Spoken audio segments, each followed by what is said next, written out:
galit na galit po talaga si Nanay Lorna sa akin mga kababayan, no? Kasi ako yung sinising niya sa pagkawala ni Nits. Grabe yung mama. Mama kung anak ka sana ba? Ano man nakagin nakabantay ha? Wala po talaga akong tulog mga kababayan, no? Kasi nag-alala po ako kay Nits. So kahapon po mga kababayan, alas 11 po ng umaga, nandito pa po si Nits sa bahay. So hindi po prank yung upload ni Onyot. So ngayon lang po ako gumawa ng reaction kasi napanood ko na po yung video ni Onyot. So ayun, ang dami na nag-comment doon na nag-prank daw po. So hindi po yun prank mga kababayan kasi kahapon 11 o'clock ng umaga, 9 o'clock yun mga kababayan, no? Nandito pa po si Nits sa bahay. So meron po siyang katawag doon sa cellphone, tapos umikot po siya doon sa likod ng bahay. Tapos tinanong ko si Nits kung sino yung kausap niya. Sabi niya si Tito Herns. So ayun, pinabayaan ko kasi naniwala ako sa sinabi niya na si Tito Herns daw yung kausap niya. Pagkatapos ay pinuntahan ako ni Nanay Lorna. So tinanong din niya si Nits kung sino yung kausap niya doon sa cellphone. Tapos sabi ni Nits si Tito Herns daw yun. Tapos nung kinuha ko po yung cellphone ni Nits, nakita ko hindi naman si Tito Herns yung kausap niya, lalaki po yun, iba. Hindi po si Tito Herns yung asawa po ni Ma'am Nida.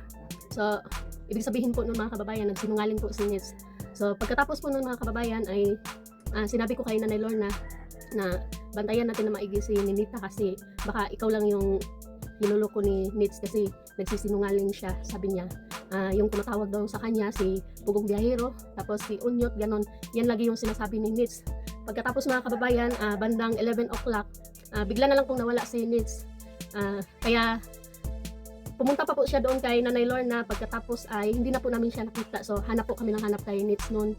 So hanggang mag-alauna, so hanggang sa mag 4 PM na. So pagka 4 PM mga kababayan ay nasiplatan daw po ni Onyot na sumakay ng jeep, papunta daw yun ng Panakan sa Davao.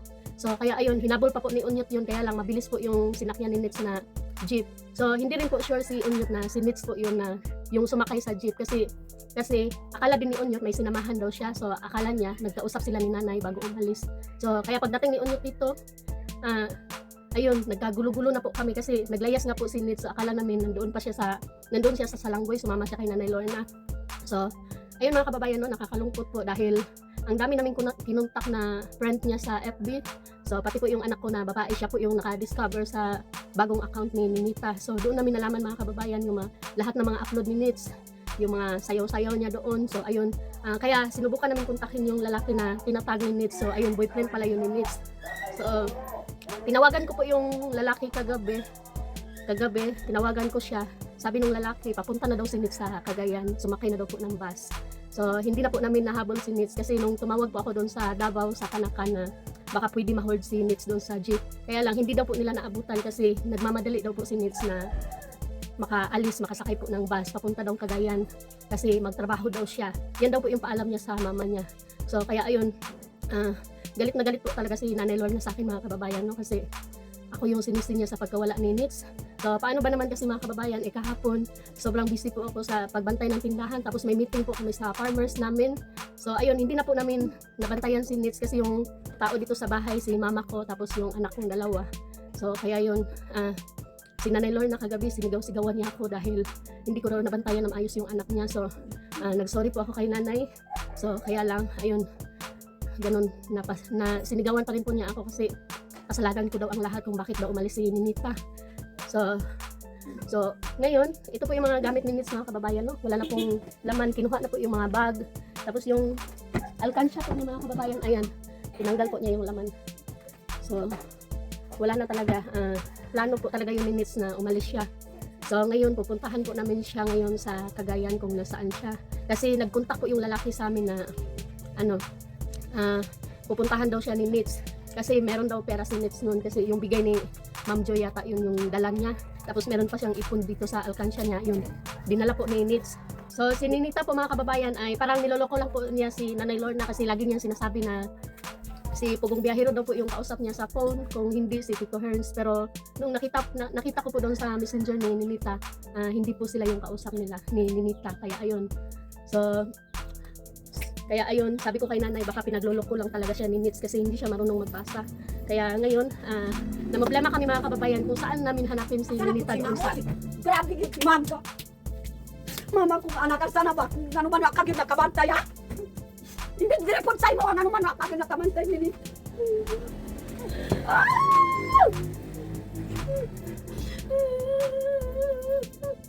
Ma. Ma ngano man yun ba kagid nakabantay sa akong anak ba.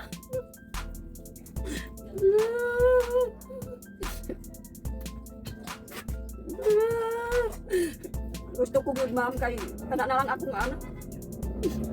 Nag-ingon man pud akong bana nga ngano man makabantay pa tapong man sa mitin.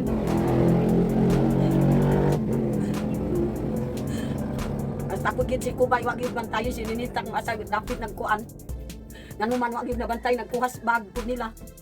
Ang kuan man gud na kay katubayang gapon kay naami meeting alauna. Tapos niadto man ko dito sa Sitio Hall. Mato. Pag uli na ko diri wala naman si Ninita nya karon kay nakita man daw ni nagchat si Unyot nga nakita niya si Ninita dito sa Malabog pero wala siya nagdahom nga kuan jud kanang nilakaw si Nits kay abin yang naay giubanan ba. Kanang kuan pud ma'am nang si Ninita maugid ako ang kuan mabalaka kun masang pud yas dalan sa kuan bukid nun nalayo na kaayo.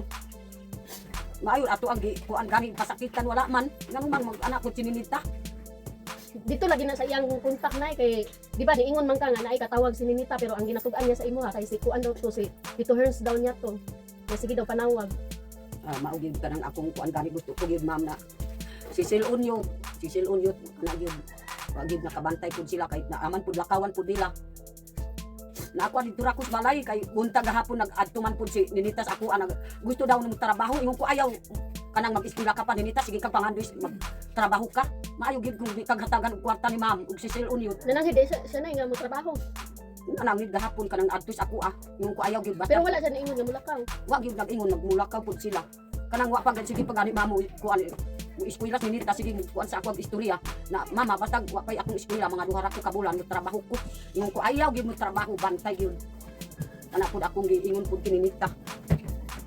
Mao gyud ma'am na kanang gusto pud sila nga abi na ko gyud na dili mo lakaw. Nga sabak pa pud si Kayla kay sampang Ninita. Palitan og biskuit apon adto sa ako. Na si Tito Gia.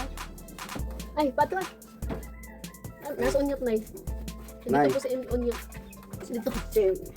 Sa unta gyud si Ninita. Sige. Si ma'am gyud na gyud mo bantay gyud si ma'am. Dili lagi na ganay dili man nato mamahay sa kang ano no o sa kisa may nadri nga mama na kay ano dili man gud wala man guna na nato na naunaan nga kailangan siyang bantayan gyud kay himo na niya kay wala pa niya naghimo sa una nga panahon pa lang.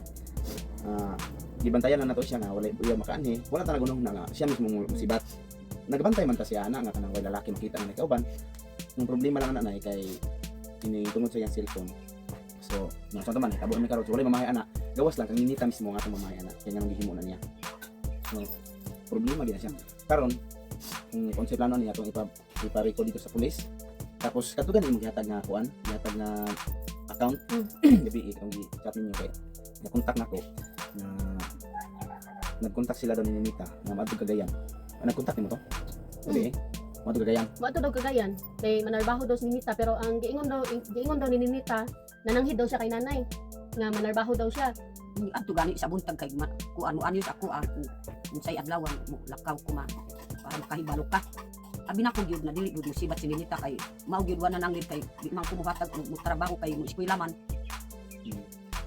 So, ano na lang. Ano tayo mahimo kay hitabo ano so atong panikamutan na niya makuha na to. Kana gyud siya. Mo kuan ta karon. Yung ano magpa-record ta sa pulis tapos kung tako na to tong kuan ni. Dito na nato gato ni dalag mo kabran. Pa-record ta pulis ni. So tag pulis karon nay. Pa-record. Sige sir kay Tapos mag-prepare mo ha. ma'am pasaylo ako gyud ma'am kanang akong nakuan sa imuha kay abi na ko gyud na diri kas balay. Dili. Wala man gud ko nagdahom na nga mulakaw siya. Wala ba yan na niya gibuhat diri nga maglakaw-lakaw siya. Ako gani pud ako gyud nag kuan pud na mo layas pud sila kay wa gyud pahibalo kay gusto gani makatrabaho. Mo gani na. So ang atong mamahay na si Ninita lagi mismo kailangan siya. Binabantayan man nato si Ninita. Binabantayan nato nga wala uyab makanin dire. Mo natong binabantay. Binabantayan nila ani. Bisan kay mga anak ni ani sila enjoy nga kapaniidan na niya nga wala lalaki. Makuyog diri Pero bahin na nang problema karon nga bantayan dapat bantayan kay si Mulayas wala na sa atong nauna kay wala man ta kabaluan nga napod na siya nauna dai. So wali tay mamahay ani karon. Ang ato na lang muna ni na atong makuha siya og siya karon kontakon ako to balik kung ano mas kagayan kung Gihatag ang address ko. wala po so kontakon ako karon so mga mag-prepare ko dito Sige. yung baba ta karon Salamat po, sir. kung anta mag-prepare ko sa multi-cam Salamat po, sir. Pag-prepare na po, sir. Ako gani mga alas 3 pa na anak ko, ma'am, kaadlawon. Sa may kuan, ma'am, kanang kuan at ang pamitaw, ma'am. Grabe ka na yun, nagkurug-kurug akong kamot sa imong kuan ba na kuyawan ko nimo. Basta gahapon ra ko gid sige ko bagulos imo ha. Kay kuan pud, ma'am, gusto ko gid diri ko gid pasalamat ko gid kay Ma'am Maria na diri ko papugas imo ha. Ngano man pud, ma'am, kanang mga ko imo kang pasayo kay kanang kuan pud, ma'am. Abi no gid, ma'am, di ta gid makabantay kay wa may ato ang wa ta may pasakit ni Nita. Oh, na ay kwarta gihatag. Na di pa gid manifest ni Nita. Di pinalangga no pud, ma'am. Na naay pud ang nag-impulsive iya nga patagan si Nita kwarta. Ngano man nagbaka pangandoy pa gid trabaho na. Gani na yan, ako may kakuanan sa imo kay ako imong gimahayan bang nawa si Ninita. So gabi ipabaya ka ng kuan sa ako Di sagit-sagitan ko nimo diha sa gawas. So Kanang gid mga ito pud, ma'am. dapat ingana unta nga pamaagi dili kuanon kay wala man gud ko nagdahom pud nga mulakaw siya. Ako pud, ma'am, wa ko pud nag kuan nag So dapat lakaw pud si Nita. dapat dili ako ang imong mahayon kay wala man jud wala ba na record si Ninita nga naglayas siya. So ang record niya nga nag-uyab-uyab raman siya. So mao nang gitutukan akong bantay. Ikaw naman gud ang giilan anak sa imong anak kay atikon kaayo. Gani kanang kuan pud, ma'am, kanang Tanawa lagi to imong giingon nga ni anak si Ninita sa imuha nanawag daw si Unyot sa iyaha. Kaya gitan-aw nako dito sa cellphone wala man lagi nanawag pati si Sir Paul wala man pud nanawag dito kay makita man dito sa kuan. Pati si Tito Herms wala man dito nakakuan nga naay nanawag. So ang nakabutang ra dito katurang yang uyab na sig panawag. Nya mo to giingnan ta ka nga basta ikaw ra jud ang giilad-ilad sa imong anak yung di man makakita kakabalo ko ni sa basa. iyang uyab. Ako ang udlaktaan ang naong ba. Basta makita ko yung uyab. Malata ko ang naong. So pag-prepare na lang na kaya adtuon man nato. Sige, ma'am. Lupa ko pag-ilisan.